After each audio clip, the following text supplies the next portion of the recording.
और आइए अब अनिल जी से समझते हैं कि आज की ऐतिहासिक तेजी के बाद कल बाजार पर क्या रहे खास तैयारी और बाजार के लिए अहम संकेत कहां से मिलेंगे। जहां तक कल के बाजारों का सवाल है, भारतीय बाजारों के बंद होने के वक्त डाउ फ्यूचर्स लगभग 150 अंक ऊपर ट्रेड करते हुए दिख रहे थे।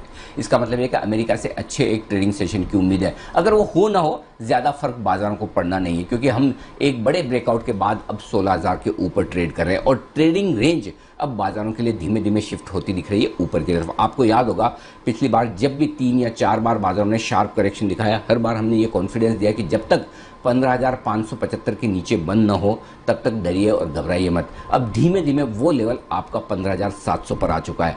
15,700 के ऊपर जब तक निफ्टी बंद होता है तब तक बिल्कुल तेजी का ट्रेंड बरकरार है, उसके बाद भी हल्का ट्रेंड न्यूट्रल होता हुआ दिखेगा। लेकिन जहां तक इमीडिएटली सपोर्ट का सवाल है, 15,900 15,950 अब मजबूत सपोर्ट के तौर पर काम करेगा और ऊपरी स्तरों पर 16,400 से 16,500 की तरफ जाने की तैयारी निफ्टी की आगे चलते हुए हो सकती है। बैंक निफ्टी का जहां तक सवाल है, अनडाउटेडली निफ्टी जितना मजबूत नहीं है, लेकिन फिर भी बैंक निफ्टी ने 34,500 के आसपास एक अच्छा बेस बनाने की कोशिश की है। तो 34,500, 34,700, 200 पॉइंट की रेंज बैंक निफ्टी पर मजबूत सपोर्ट का काम करेगी और ऊपरी स्तरों पर एक बार बैंक निफ्टी 35,700 से 35,900 की तरफ जाने की कोशिश कर सकता है 35,500 को पार करने के बाद। एक अच्छा एक्शन भरा दिन कल भी रह सकता है। अगर ग्लोबल मार्केट्स मजबूत खुले तो हम गैप से ऊपर खुल जाएंगे और अगर ग्लोबल मार्केट्स कमजोर रहे तो नीचे खुलकर एक अच्छी खरीदारी बनती हुई दिखेगी। मिड कैप और स्मॉल कैप शेयरों में आज एक्शन भले ही थोड़ा कम रहा हो, लेकिन कल परसों में वहां पर एक्शन फिर से आपको बढ़ता हुआ दिखेगा। शॉर्ट्स काफी हैं बाजार में, कॉल राइटिंग जमकर हुई पड़ी है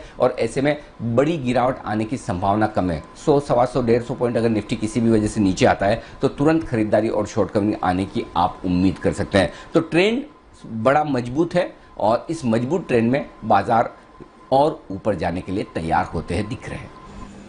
चाइना और जापान में हमने आधे % की गिरावट देखी है, बताएं सर क्या करना चाहिए। तेजी करना चाहिए दीप, और तेजी सिर्फ इसलिए नहीं करनी चाहिए कि निफ्टी 16,000 के पार निकल गया या नया लाइफ टाइम हाई बनाता हुआ दिख रहा है या फिर एक बड़े लंबे समय बाद बड़ा ब्रेकआउट हुआ। ये सारे कारण तो सुबह से हम बात कर चुके हैं, कई बार कर चुके हैं। लेकिन अब जो तेजी करने की वजह मैं बता रहा हूं वो एकमात्र वजह दीप, सिर्फ और सिर्फ एकमात्र वजह वो है डेटा। अगर आप डेटा देखेंगे तो आपका कॉन्फिडेंस लेवल, मतलब वो सीना है ना आपका 56 इंच का हो जाएगा। 16,000 को पार करके जब निफ्टी टिका है, आप अंदाजा भी लगा सकते हैं 16,000 के ऊपर निकलने के बाद निफ्टी में कितने कॉल राइटर्स फंसे हुए हैं। 1,75,00,000 कॉल्स राइट हो चुके हैं 16,000 और इसके नीचे। मसलन 16,000 पर 57 लाख शेयर हैं, 15,900 पर आपके लिए 42 लाख शेयर हैं, 15,800 पर 41 लाख शेयर हैं। तो दबाकर कॉल राइटिंग होकर रखी है और ये जो कॉल राइटिंग हुई है यही बाजार को नीचे आने नहीं दिखे। अब हम 16,050 भी पार कर चुके हैं। अगर 16,050 भी आगे में जोड़ लूं दीप, तो करीबन 2,15,00,000 शेयर इस वक्त कॉल राइटर्स ऐसे जो रिस्क पर हैं, जो कॉल बेचकर बैठे हैं, मंदी की पोजीशन बनाकर बैठे हैं और ये मंदी की पोजीशन उनकी कटने की तैयारी में। तो कम से कम आज बाकी कोई काटे ना काटे, 15,900 तक के कॉल राइटर्स तो सब काटेंगे ही काटेंगे। अब 16,100 के पार निकलने के बाद 16,000 के कॉल राइटर्स भी काटेंगे। तो अगर 2 करोड़ इस वक्त 2 करोड़ से ज्यादा कॉल राइटर्स शॉर्ट है तो बाजार नीचे आएगा कैसे। अब आने वाले समय के लिए 15,875 से 15,950 ये 75 पॉइंट की रेंज बहुत मजबूत सपोर्ट हो जाएगी।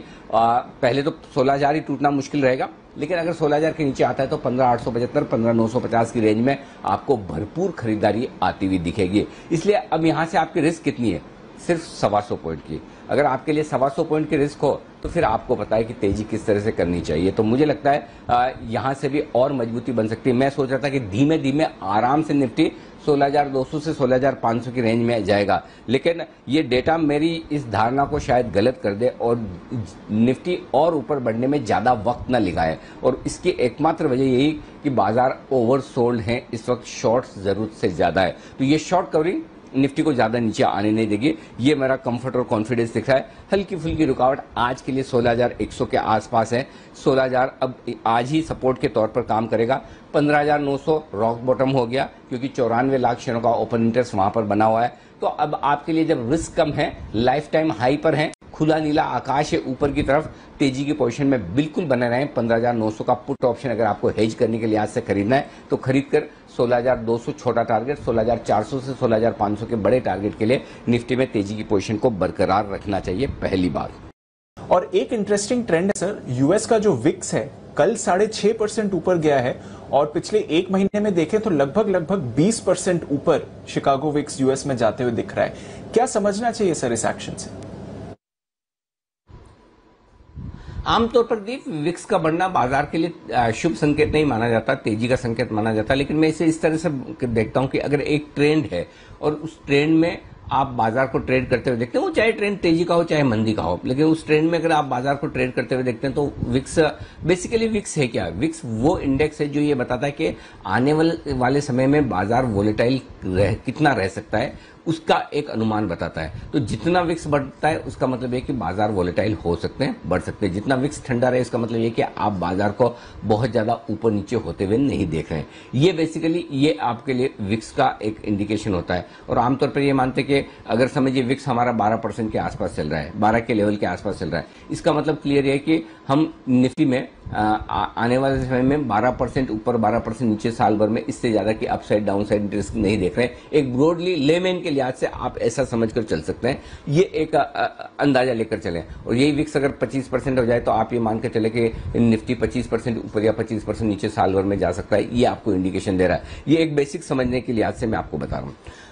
अब अमेरिका में जो विक्स बढ़ रहा है इसका मतलब क्लियर कट है कि वहां पर दो तरह की ओपिनियन बनती हुई नजर आ रही है। और पहली ओपिनियन तो वही है जो खरीदारी की है, लगातार तेजी की है, और वो तेजी की ओपिनियन जब से कोरोना का वक्त आया और तब से बनी हुई है, मार्केट लाइफ टाइम हाई पर चल रहा है, तो वो ओपिनियन अपनी ओर बरकरार है। लेकिन विक्स का बढ़ना इस बात की ओर भी इशारा करता है कि एक दूसरी तरह की ओपिनियन बनाने वाले लोगों की भी अब संख्या बढ़ रही है, जो कि ये समझते हैं कि बाजार इन लेवल के आसपास अब मजबूत होते दिख रहे हैं, मजबूत होने के बाद अब करेक्शन के लिए तैयार होते हुए दिख रहे हैं। और ऐसे में अगर करेक्शन आने की संभावना भी बनती है, वो करेक्शन किसी भी वजह से आए, वो चाहे फेड के फैसलों की वजह से आए, अगर कोई फेड के बयानों की वजह से आए, या फिर वो करेक्शन आपके लिए आ सकता है कोरोना के फिर से आने वाले ये सारी दिक्कतों की वजह से। अब किस वजह से आएगा वो पता नहीं। सो ओवरऑल संकेत जो मिल रहे हैं वो ये है कि अमेरिकी बाजार भी थोड़ा उतार चढ़ाव बढ़ा सकते हैं अगर विक्स खाली। लेकिन प्रॉब्लम क्या है दीप, सिर्फ एक डेटा या सिर्फ एक आंकड़े के दम पर हम ये नहीं कह सकते कि यही है। इसमें बहुत सारी चीजें होती है और सिर्फ एक ही इंडेक्स के दम पर, एक ही डेटा के दम पर बाजार ऊपर नीचे हो ऐसा जरूरी नहीं।